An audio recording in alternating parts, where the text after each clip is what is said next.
For kids to get the education they deserve.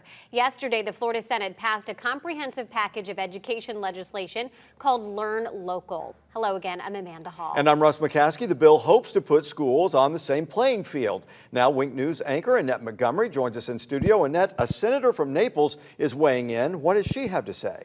Amanda and Russ, Senate President Kathleen Passidomo from Naples says every year more regulations are put on public schools, stifling innovation. She knows with the passing of House Bill 1 last year, parents in Florida now have more options for where they can send their child to school. Now, in an effort to keep public schools competitive, the Senate passed the Learn Local legislation to cut through the red tape. And local school board members tell me that's exactly what it will do.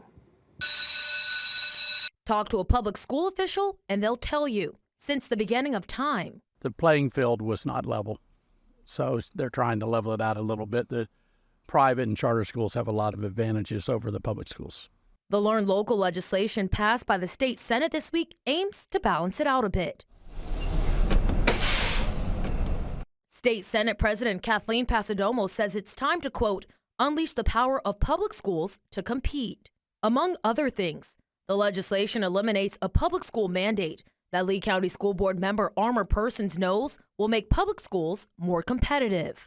To get your high school diploma, you have to pass 10th grade algebra. You can have all your credits, everything else.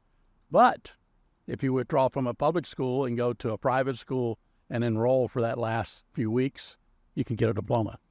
I think it's great because I think sometimes teachers feel like they're having to teach the tests and teach to, state regulations versus teaching to the student. The goal of this comprehensive legislation is to reduce certain regulations for public school personnel, simplify financial requirements, and give school districts greater authority over determining student progression. Ultimately, deregulating public schools to make them more competitive against private and charter institutions.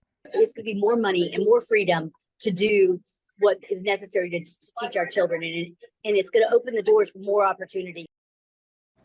And Sam Fisher, the chair of the Lee County School Board, sent me a statement about the legislation that says, in part, I'm grateful to President Kathleen Passidomo and the Florida legislature for prioritizing education through deregulation with the Learn Local bills. These bills will cut the red tape and allow our public schools to truly compete with other school choice options, which in turn will contribute to increased student achievement. Now this legislation still has to pass the House. Back to you.